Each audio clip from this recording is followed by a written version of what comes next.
Hello, my name is Davy Jones. Welcome to yet another episode of Listen Up's series on American Babylon. Today's part 2, and it's titled A National Revolution of Madness. If it's perverse, prurient, or pornographic, especially as it relates to youth, it's now promoted, protected, and preferred in this nation. Corruption in government, business, entertainment, and media has never been worse. We have become unhinged, mad, and are committing national suicide, and oh, how we love it so. A revolution is occurring right before our eyes. Some curse it, others embrace it, but even more don't seem to care as long as they have their Netflix, social media, and a good cup of coffee to occupy them. In the first of our three-part series, American Babylon, The Seduction of America, we look briefly at the history of the spirit of Babylon, from the Garden of Eden to its end, and Babylon the Great, the mother of all harlots and the abominations of the earth during the tribulation, the Great Tribulation part. And how deep the creep of the spirit has begun to be manifested in the United States.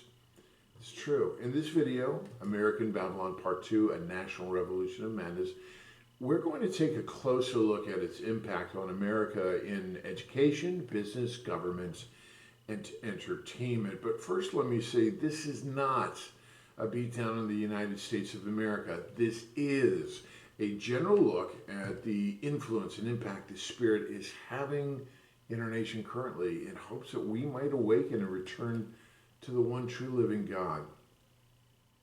Now, enemies of a cross are our mission field.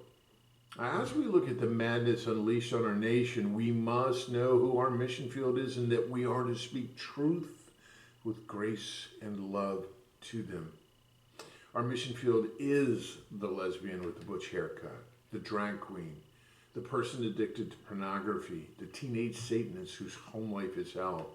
It's the incompetent elected official and bureaucrat, the head of our own political parties who don't know Christ, the pro-abortion activist, the person fighting for the advocacy of gender transitioning surgery for kids, the university professor who is a practicing and preaching Marxist, those who run BLM and peddle CRT and intersectionality, the music artist who boasts about her many abortions, or the rocker who boasts about the thousands of women they bedded. Our field includes the marketing manager who lures kids and adults to their dangerous products and fashions and philosophies. Our nice, friendly neighbor who hasn't stepped inside a church since his wedding, yet considers themselves spiritual and a good person. These and many more are our mission field. But if it seems an impossible task, let's look at who God has already saved and know nothing is impossible for him. There's Saul of Tarsus, who wanted to kill every Christian. Constantine, the emperor of Rome. King Nebuchadnezzar, who eventually surrendered his life to God. Read his humble, tender confession in Daniel chapter 4. How about the thief on the cross? The wild man who became St. Augustine. Rock stars, Alice Cooper, Lenny Kravitz, Bob Dylan, model Nikki Taylor. Satanist Sean Miller, who killed his parents but was gloriously saved in prison, as was Jeffrey Dahmer. How about former atheist and converted Abraham Lincoln? Yep, that one. Multimillionaire insurance magnate Michael McIntyre. And for those who believe university professors are too far gone, how about C.S. Lewis? Former lesbian professor at Syracuse, Rosario Champagne Butterfield. One-time staunch and cantankerous antichrist biologist Wayne Rossiter. Of course, many in politics have come to Christ, including the Nixon White House staff member Chuck Colson. There's Ralph Reed, and how about Lee Atwater, who may have been one of the nastiest political strategists of all time, and many, many others. The lesson here is simple. Pray and preach in love, hope, and faith for all of our leaders and influencers in all areas of society. And give a reason for your faith with gentleness and respect, that we may live to persuade all people of the gospel, knowing the terrifying wrath that awaits the unrepentant sinner and unbeliever. Now, Christ through Paul directs us in 1 Timothy 2, 1 through 4. First of all, then, I urge that requests, prayers, and intercessions and thanksgiving be made on behalf of all people, for kings and all who are in authority, so that we may lead a tranquil and quiet life in all godliness and dignity. This is good and acceptable in the sight of our Savior, who wants all people to be saved and come to the knowledge of the truth. Now, the Antichrist nature of Babylon in education. Quote, train up a child in the way he will go, and in the end they will not depart from it. Now, Satan understands this and is going after our kids like never before. If you're a parent, I don't have to tell you that. If you've been paying attention, I don't have to tell you that. The once vaunted United States education system has now become a breeding ground for anti-Christian values and an indoctrination center for all that is unholy. In the early 2000s, I did some marketing work for the Christian Educators Association of America, an alternate union for Christ-following teachers who didn't want their union fees to support the National Educators Association. And with one look at the NEA charter, I was convinced that their ambition was political and about societal transformation through re-education of our children so they may be indoctrinated into the ways of Marxism and globalism, the LGBTQ movement, and abortion. Recently, they've begun promoting white supremacy and the racist agenda of the corrupt Black Lives Matter. Reading and writing and arithmetic are now secondary. The U.S. Constitution, or the U.S. continues to lag among other leading nations in education, in spite of the fact that we spend more than anybody. And by some measurements are actually falling behind. Again, the aim is cultural revolution and globalism, not national preservation through education. Now, just like in Babylon, when Daniel and his three friends were relocated from Judah, they were given new names, new identities. They were thrust into a world in which everything they had once been taught was tossed on the ash heap for a new world and a new way of thinking. The rulers of Babylon knew that if they could get the Jewish kids while they were young, especially the exceptional children of the ruling class, they would own the future of their people and be able to transform them from Jews into Babylonian citizens with nary a trace of their religion and culture remaining. Sound familiar? In our schools, American history is being rewritten, and kids are now being taught about the evils of America's past, but little of the good and righteous acts of our history. Anything to do with biblical teaching, precepts, and values is marked for cancellation. Christian teachers are often targeted and fired for upholding their beliefs. All of the religious expressions are welcome and protected. Now, parents who stand against school boards that want to force vaccinations on their kids and promote gender change for 7-year-olds are being labeled extremists and domestic terrorists by our government. The spirit of Babylon is becoming bolder and is crazed with the power it's been given in our schools. And this is why the NEA and Democratic Party fight so hard against the creation of charter schools, because they can neither control nor force them to indoctrinate, because instead these schools classically educate. The goal of Satan is simple. Own the mind of a child and you have a slave for life. In this globalistic, anti-American, anti-Christian age, we can easily see how the future world will fall for the Antichrist. Babylon and business. Now, fallen is Babylon the Great. She has become a dwelling place of demons and a prison of every clean and hateful bird. For all the nations have drunk of the wine of her passion and her immorality, and the merchants of the earth have become rich by the wealth of her sensuality. Revelations 18:2-3. Sex sells, we are told, but the sensuality spoken here in Revelation is not just about sex, but the adultery and idolatry of joining forces with the Antichrist spirit on his terms to do business and make a buck while appealing to the base flesh of humankind. Luxury, wealth, greed drive her into the arms of the great harlot, and so it is today. But so does fear, one of Babylon's greatest weapons. And we see our current administration using fear in a variety of ways to motivate businesses to do their building and alter their corporate cultures. In fact, companies and corporations of all sizes that want to do business in the future under the antichrist will have to be in agreement with satanic political correctness. And we're seeing the beginnings of that today in the form of cultural morality reformation is seen in massive donations to BLM, the normalizing and promotion of the LGBTQ plus movement, creating new DEI departments to inculcate and enforce equity, intersexuality, anti-white, and anti-Christian male experience. And for those who are white and male, apologies abound for being born so. Challenge these companies and their social agendas, and you will be labeled an economic terrorist. Yes, the language of Babylon is always changing with the goal of controlling through fear and or addiction to vice. Americanism is an enemy to globalism. The formerly known global warming is now climate change, which gives businesses and government a broader swath from which to use any environmental occurrence in their favor in acquiring more power and control. Businesses publicly adopt and approve of many, if not most, of these positions, even while some might privately disagree. Silence is the price one must pay of business if one is to catch the almighty dollar in business. Money is the God. Money is the God. That's submitting to the controlling Babylon spirit to earn it, while giving real or feigned obeisance will, in theory, pad their bottom line, making investors happy and helping these folks keep their jobs.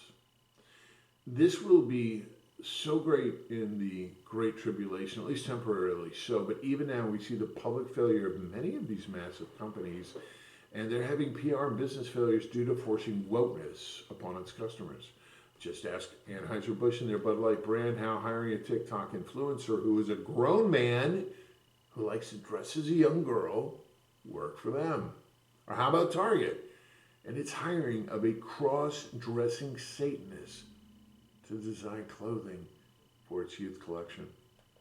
Both companies have lost billions of dollars in a short period of time, and Budweiser can't give away their Bud Light overstock. Literally, cases are going for like $3. Go out, go broke, but in a short time the spirit will prevail, but only temporarily, and we are now just getting a glimpse. Babylon and government. Quote, "For all the nations have drunk of the wine of the passion of her immorality, and the kings have committed acts of immorality with her." Revelation 18:3. Later we see, after the breaking of the sixth seal in Revelation 6:15 through 17, that the kings of this earth and the great men and commanders of their administrations and ruling parties, as well as their elites, and those who lead their militaries to war against other nations, as well as against Jews and Christians, will not be crying out in repentance to God, but will instead be begging for the rocks and mountains of the earth to fall on them and hide them away from he who sits on the throne and away from the wrath of the Lamb, because the great day of the wrath has come and no one will be able to stand. Oppressive governments in the Babylonian system have an end date, friends. This is why we are not to worry about the nations, but to maintain our kingdom diligence in preaching the gospel and discipling souls. But from the time of our nation's birth, secret societies such as the Freemasons and supernatural physical alternatives of the Enlightenment had a profound and extensive impact on many of our founding fathers. In the end, the best human design governmental structure in the history of the world will vote itself into a Babylonian system. We've gone from being a blessed nation whose God is the Lord to a nation under judgment. We are now the American Babylon. The governmental outworking of the spirit of Babylon is fear. It's division, exclusion, surprisingly not inclusion, with the necessity to create enemies using hyperbole and overly dramatic fringe names to castigate, categorize, and eventually eradicate any and all who disagree with the state. That eradication, as we see now in our nation, includes election interference, conspiracy to defraud the people of their votes, using the IRS, FBI, and Department of Justice and others to intimidate law-abiding citizens who are political and social opponents and enemies of the ruling party. The government is quickly abandoning our capitalistic and democratic structure for controlling what people drive, whether or not they use certain products in their homes, and so much more. It's tiring, it's wearying. Obama kept one major promise he made after being elected, that he would fundamentally change America from within. And he has accomplished this, just that. How? By turning the bureaucracy into a nearly exclusive haunt of liberalism, where he could give these unelected people power to make policies apart from Congress and state legislators to impact and control almost every area of American existence. Not only is the increasingly aggressive bureaucracy undemocratic, it is unbiblical. Seemingly, humankind is drawn to oppression. Most nations throughout history were run this way. And now the West, and for this discussion most specifically the U.S., is experiencing this return to typical demonic control. The government is now trying to exercise its power to allow children to change genders through medications and surgical procedures, uphold LGBTQ plus rights and orientations, mandating we all accept their obvious attack on divine gender and sexual order as normal and healthy. Friends, only God's government, His kingdom, can be considered truly not of this world and everlasting, as the governments of this world still fall under the governorship of Satan, who even offered them to Jesus during his temptation. Jesus didn't argue with them, saying, well, they don't belong to you, Satan, they belong to me. What he said is to worship God alone. And that means to follow his order, to promote his kingdom and his gospel.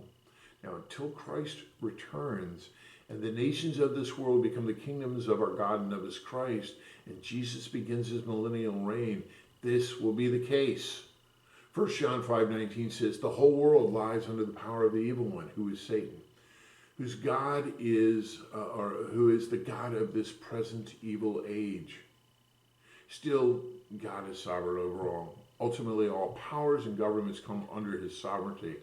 For in him all things were created, things in heaven, things on earth, visible and invisible, whether thrones or powers or rulers or authorities. All things have been created through him and for him.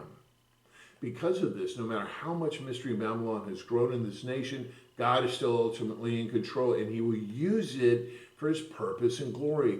Believe him. Trust him. Remember, your responsibility, my responsibility, is directed by God to pray for those in authority so that we may live in peace, because they've come to the truth. Babylon and entertainment in media. Quote, the woman was clothed in purple and scarlet, adorned with gold and precious stones and pearls, having in her hand a gold cup full of abominations and of the unclean things of her immorality. This woman instructs us through entertainment media to be lovers of self, lovers of money, boastful, arrogant, revilers, disobedient to parents, ungrateful, unholy, unloving, irreconcilable, malicious gossips, without self-control, brutal, haters of good, treacherous, reckless, conceited, lovers of pleasure rather than lovers of God. Look, the Roman emperors would often host parties and sporting events and games at the Colosseum and elsewhere to distract the people under their rule when troubles would arise in the empire. This was to keep them focused on pleasure instead of problems. This would exalt the emperor in the view of the people, while buying him time to solve whatever troubling issue was at hand. Our nation has become addicted to entertainment, to positivity, to pleasure in all its forms, and to the exaltation of self. These require little cognitive exertion and leave us manipulable by the media in all its configurations. And like a sleight of hand magician, they distract you with their right hand while deceiving you with their left. They instruct us to glory in sin and manifest the God within. Babylon is in the entertainment world is nothing new. A recent Brad Pitt movie that bombed, called Babylon, portrayed 1920 Hollywood's drug and alcohol excesses, debaucheries, decadences, and moral brazenness. And little has changed since. Hollywood has always been famous for its exceeding abundance of immorality, occultic practices, defiance, conceit, and pride. Look at the secret lives of many actors and starlets then and now, and we would witness a voluminous amount of wanton sin and excesses.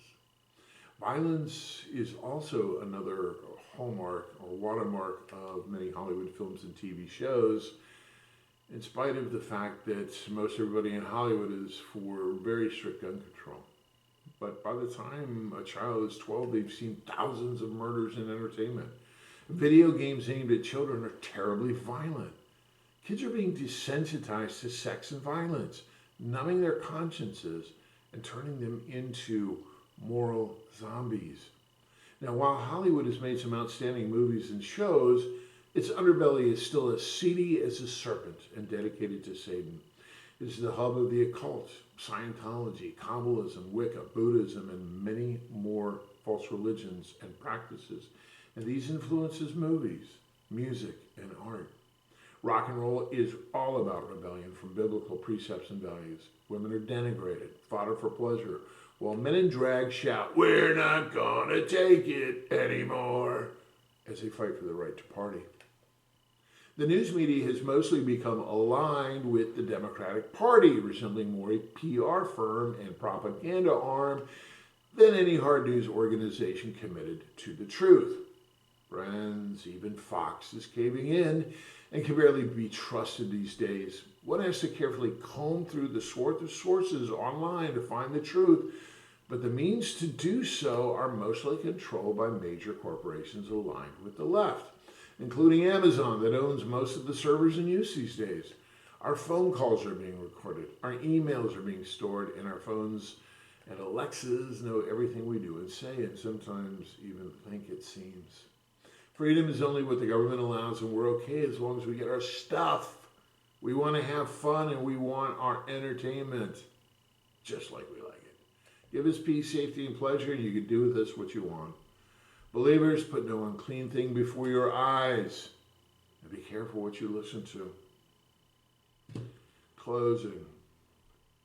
This all may seem exhausting, daunting, seemingly impossible to overcome, but trust the Bible when it says the kingdoms of this world will soon become the kingdom of our Lord and of his Christ, and he will reign forever.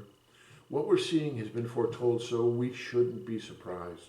This is not our permanent home, that we have no lasting city, no nation, but we seek a city and a kingdom that is to come. That's what Abraham did. His home wasn't this earth and his spiritual children of the father of faith. It isn't ours either. Christians everywhere, even in the United States, need not fear nor fret the times we're in. Perhaps never before in history has there been a better time to be a Christian as we draw closer to the return of the Lord. Our God has given us hope through the gospel, and it is the preaching of the gospel that God has commanded to be our joint primary mission with him, and is the only hope for the lost bound up in the dark realm of Babylon. And evil mankind goes from bad to being worse, deceiving and being deceived, which is the fruit of the spirit of Babylon, in whom the God of this world has blinded the minds of them who believe not, lest the glorious light of the gospel in the face of Jesus Christ, who is God, shines brighter and brighter. Jesus, who is the light of the world, does his best work in darkness. Yes, these are exciting times. You never know who God will save. Now, in my next and final video of this series, I will look at the impact of the Babylonian spirit on the church and how the church is to respond and live in such a system. We are born and then flourished in such a system under Roman and Caesarian rule, and there's no reason why we can't now as well. My name is Davy Jones. I'll see you soon. If you haven't already enrolled in Drive-Through Bible School, please hit the button on the, the right side of your screen, and also the alerts button for notifications when new videos released, as well as the like button. That the more we get, the more this is promoted through the algorithms of YouTube. God bless you, and I'll see you again soon.